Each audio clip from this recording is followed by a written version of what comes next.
बाल विवाह था, जो है सती प्रथा थी, ये सब कहीं ना कहीं जो है धर्म की उपज थी।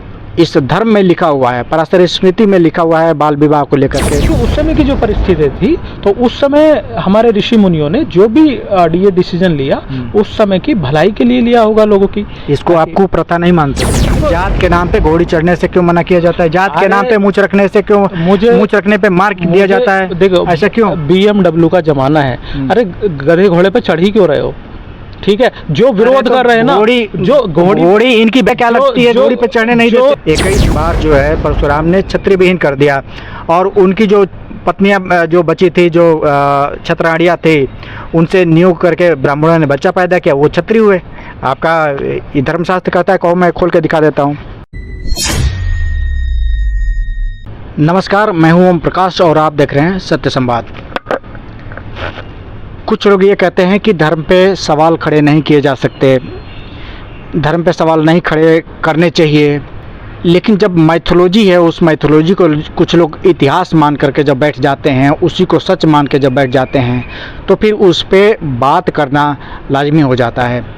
इसी कड़ी में हमारे साथ में हिंदू सेना के, विशाल हिंदू सेना के राष्ट्रीय प्रवक्ता द्रोणा जी हैं। इनसे आज हम इसी विषय पर चर्चा करेंगे। एक दिन और हमने चर्चा किया था, लेकिन आज इस विषय पर चर्चा करेंगे कि जो है समाज में बहुत सारी कुरीतियाँ जो है पनपी थी, उसको ख़त्म भी किया गया, उसका उन्मूलन किया गया। उसी कड़ी में बाल विवाह, जैसे ये लोग कहते हैं कि जो धर्म है वो अच्छी शिक्षा देता है, हमें अच्छे रास्ते पे चलाने की प्रेरणा देता है, लेकिन उसी कड़ी में बाल विवाह था, जो है सती प्रथा थी, ये सब कहीं ना कहीं जो है धर्म की उपज थी। इस धर्म में लिखा हुआ है, पराशर स्मृति में लिखा हुआ है बाल विवाह को लेकर के। क्या आप मानते हैं कि जो है ये जो कुरीतियाँ हैं यह धर्म से ही पैदा हुई हैं? वो कुरीति हुई है, लेकिन वो परिस्थितियों का परिणाम है, विपरीत परिस्थितियों का परिणाम है। कोई धर्म नहीं चाहता कि उसके अंदर कुरीति हो, कोई व्यक्ति नहीं चाहता कि कुछ ऐसे कार्य हों जो कि सही नहीं है, लेकिन परिस्थिति के अनुसार कुछ परिस्थितियाँ ऐसी रही हैं कि वो कुछ कार्य करना समाज की मजबूरी रही है उस समय में। क्या मजबूरी रही है कि भाई 11 साल की उम्र में जो है बच्चे की शादी कर दिया जाता है, और ये कंपलसरी था। पराशर स्मृति कहता है कि 11वें साल के बाद अगर कोई बाप अपने बच्चे की शादी नहीं करता है, तो जब उसका रज स्टार्ट होता है, तो जब रज स्टार्ट होता है तो उसके जो पूर्वज होते हैं, जितने समय तक वो नहीं करेगा उतने समय तक रजपान जो है उसके पूर्वजों को करना पड़ेगा। इस तरह का जो है उसमें बात कही गई है। देखिए, समाज के जितने भी नियम हैं वो समाज की भलाई के लिए बनाए जाते हैं। पहले क्या था कि जो शादी की जो उम्र थी वो कम थी, और उसके पीछे की वो परिस्थितियाँ देखो।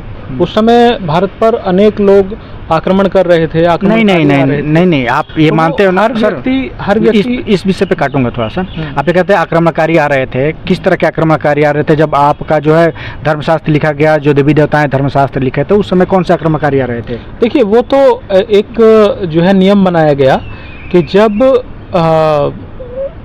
एज जो डिसाइड की गई, कौन सी कितनी एज बता रहे हैं आप?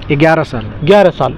तो ऋषि मुनियों ने जो सोचा उस समय पे कि कम से कम ये एज होनी चाहिए शादी की, तो उस समय सोचा गया। धीरे धीरे फिर वो 16 साल हुई, और फिर 18 साल हुई। 16 साल तो अभी हुआ। हाँ, अभी तो, और अभी हुआ। ये तो धर्म की देन नहीं है ना 16 साल। तो ये नियम देखो, धर्म क्या है कि जो रिलीजन है, religion is the rules, full of rules and regulations for the society. तो जितना भी समाज है उसके नियमों में जो परिवर्तन होता है, जो नया रिसर्च होती है, उन सब नियमों को मिलाकर ही एक धार्मिक किताब बनती है ना। कॉन्स्टिट्यूशन और धार्मिक किताबों में बहुत ज़्यादा अंतर नहीं है। पुराने समय में जो कॉन्स्टिट्यूशन था वही आज का धार्मिक किताब मानी जाती है। वो एक तरीक़ा से कॉन्स्टिट्यूशन था। तो मैं यही पूछना चाह रहा हूँ द्रोणा जी कि ये कॉन्स्टिट्यूशन में ये जो लॉ बनाए गए थे, हाँ, क्या इसको आप ठीक मानते हैं? उस परिस्थिति में ये ठीक रहे होंगे, क्योंकि उस समय खान पान अलग था, लोगों का रहन सहन अलग था, परिस्थितियाँ अलग थीं। मतलब आपका कहने का मतलब 11 साल में बच्ची जवान हो जाती थी? देखिए, सर्दी का मौसम होता है तो हम गर्म कपड़े पहनते हैं, है ना। गर्मी का मौसम होता है तो हम लाइट कपड़े पहनते हैं। तो वैसे ही उस समय की जो परिस्थिति थी, तो उस समय हमारे ऋषि मुनियों ने जो भी ये डिसीजन लिया उस समय की भलाई के लिए लिया होगा लोगों की। इसको आप कुप्रथा नहीं मानते हैं? देखिए, कुप्रथा ये अब है। अब वही बात है कि जैसे अब सर्दी का मौसम है, आ रहा है, तो सर्दी के मौसम में अगर कोई सिंगल कपड़ा पहन के निकलेगा तो ये कुप्रथा बन जाएगी। तो उस समय में वो ठीक रहे होंगे, लेकिन हाँ, अगर आज कोई 11 साल की उम्र में शादी करता है तो ये वाकई कुप्रथा नहीं। आज आज आज आज क्या दिक्कत है? आज भी आप लोग क्यों नहीं करते हैं 11 साल में? आज की परिस्थितियां वो नहीं है। आज का खान पान क्या परिस्थिति, उस समय की क्या परिस्थिति, इस समय क्या परिस्थिति? उस समय 11 साल का जो युवा या युवती होती थी वो ज्यादा मैच्योर्ड होते थे। आप देखें, अभी 15-20 साल 30 साल पहली बात देखिए, उस समय भी 12 साल में वो मैच्योर कही जाती थी। मैच्योर का मतलब होता है कि जैसे उनका जब मासिक जब धर्म आता है तो मासिक धर्म का भी उस समय का ड्यूरेशन रखा गया है 12 साल। आज भी वही है, उस समय की जो एवरेज वही है। देखिए, शादी की जो उम्र जो तय होती है उसके पीछे सिर्फ मासिक धर्म को लेके बात नहीं होती है, बहुत कुछ और भी देखना होता है। पहले क्या था कि लोग खेती करते थे, लोग मजदूरी करते थे, गवर्नमेंट जॉब उतना ज़्यादा नहीं होता था, है ना। तो उस लोगों को पता था कि अगर बच्चा 11-12 साल का हो गया है, उनका 15-16 साल का हो गया है, तो उसको पता है कि खेती करनी है, तो वो सोचते थे कि जल्दी से जल्दी शादी करो ताकि परिवार को आगे बढ़ाया जाए।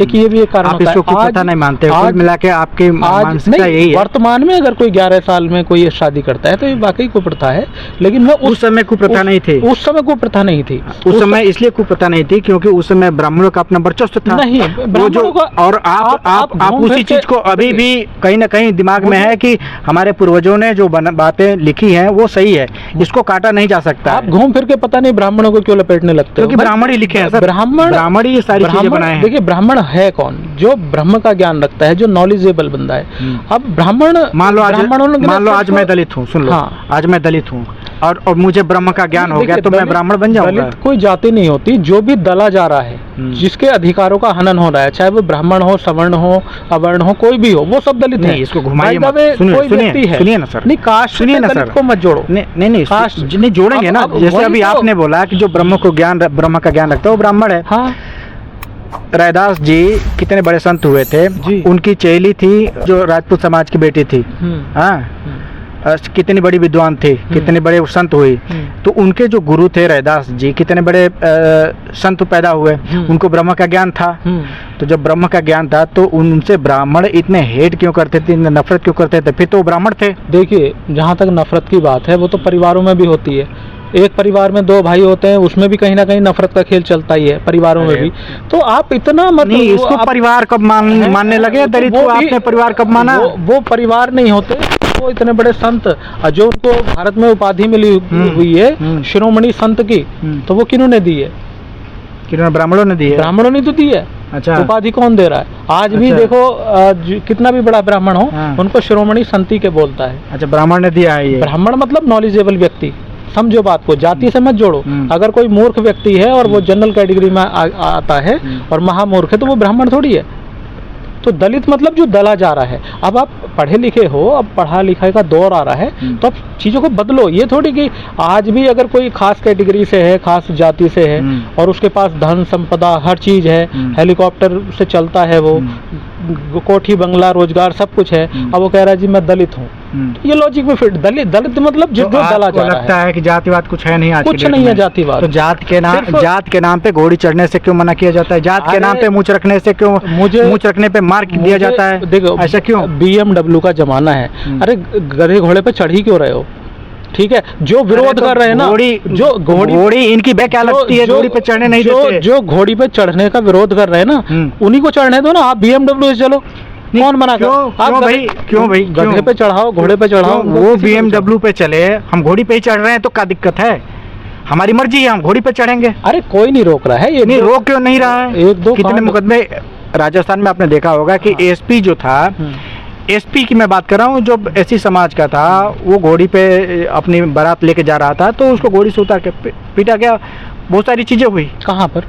राजस्थान की बात है, ये पूरा पेपर में आया था, पूरे टीवी पे दिखाया गया। आप कहाँ रहते हो? तो समाज के जो लोग हैं वो विरोध क्यों नहीं करते? भाई हम तो पक्ष में नहीं है इस चीज के, हम तो विरोध में। नहीं, ब्राह्मण क्यों नहीं विरोध करते इस बात का? जब आप कह रहे हो कि सारी चीजें खत्म हो गई है, जातिवाद नहीं है, हाँ, ठीक है, तो ब्राह्मण इसका क्यों नहीं विरोध करता है? हर समाज में हर तरह के लोग होते हैं। तो कुछ, जैसे कि मैंने बताया था, एक सनातनी हिंदू, सनातनी व्यक्ति कभी इस तरह के काम नहीं करता।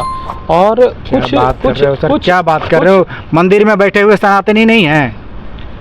सनातनी तो क्या हुआ? मंदिर में जो बैठे हुए पुजारी हैं उनको आप सनातनी नहीं मानते? वो तो हिंदू हैं, सनातनी नहीं मानते? सनातनी नहीं है ना वो। सनातन तो एक अलग चीज है। सनातन मानवता के आधार मतलब पर चलता है। यार जो पूजा करा रहा है सारे सुनो सर, सुन हाँ, जरा मेरी बात सुन हाँ, लीजिए। मंदिर में शंकराचार्य हो गया, चाहे बड़े बड़े जो मंदिर के मठाधीश हैं, जो पूजा अर्चना करा रहे हैं, जो राष्ट्रपति तक को जो है गर्भगृह में प्रवेश करने से मना कर रहे हैं, उनको आप सनातनी नहीं मानते? देखिए, सनातन एक अलग चीज है। सनातन धर्म को समझना पड़ेगा, पढ़ना पड़ेगा। वो रूढ़िवादी नहीं है। आज जो चल रहा है, किसी के ऊपर पेशाब कर दे रहे हैं, किसी को मंदिर में नहीं जाने दे रहे हैं, किसी को कुछ नहीं जाने दे रहे हैं, तो ये सनातन धर्म का हिस्सा नहीं है। ये तो धंधे का हिस्सा है। उनको पता है कि अगर कोई गरीब, मंदिर में अगर कोई पुजारी है तो धंधा कर रहा है आपके हिसाब से? बहुत सारी जगह हो रहा है। 100% सब जगह एक सा नहीं है, लेकिन बहुत जगह ऐसा हो रहा है। धर्म को धंधा बना के डाल दिया इन लोगों ने। मैं इनका पक्ष में नहीं हूँ, मैं तो इनको विरोध। मंदिरों में इतने चढ़ावा जा रहे हैं, पंडित अपना तोंद फुला फुला के बैठे हुए हैं, इसका समर्थन करते हैं आप? देखिए, पंडितों की तोंद से आपको क्या दिक्कत है? आप भी फुलाओ, नहीं है ना? भाई, पैसा आएगा तभी तो तोंद फूलेगा। वहाँ पे फ्री का मिल रहा है, वो चढ़ावा जा रहा है। तो आपको किसने मना करी? आप भी मंदिर में बैठो, आप भी मंदिर बनाओ। मंदिर में हमें कौन बैठाएगा? आप भी मंदिर बनाओ। हम कौन बैठाएगा? हम बैठाएंगे। हाँ, हम बैठाएंगे। आपका तो कोई मंदिर नहीं, कैसे बैठाओगे? हम मंदिर बनवाएंगे, हम बैठाएंगे मंदिर में। हमने पहले भी आवाज उठाई थी। मुंह से कह देना, मुंह से कह देना और करने में अंतर होता है द्रोणा जी। मंदिर की जो परंपराएं हैं, अगर आप उनका सम्मान करेंगे तो कौन आपको मंदिर में बैठने से रोकेगा? इसी कड़ी में मैं आपसे वो करता हूँ कि आप लोगों ने जो है ये जो वर्ण व्यवस्था बना दिया, ऊंच नीच का जो भेद, एक खाई पैदा कर दी। आप लोगों ने शूद्र के साथ साथ वैश्य को भी नहीं छोड़ा, क्षत्रिय को भी नहीं छोड़ा। क्षत्रियों को भी जो है 21 बार परशुराम से अपने धर्मशास्त्रों में क्षत्रिय विहीन करा दिया। 21 बार जो है परशुराम ने क्षत्रिय विहीन कर दिया। और उनकी जो पत्नियां जो बची थी, जो क्षत्राणियाँ थी, उनसे नियोग करके ब्राह्मणों ने बच्चा पैदा किया, वो क्षत्रिय हुए। आपका धर्मशास्त्र कहता है, कहो मैं खोल के दिखा देता हूँ। देखिए, अभी बोलो, मैं खोल के दिखाऊं?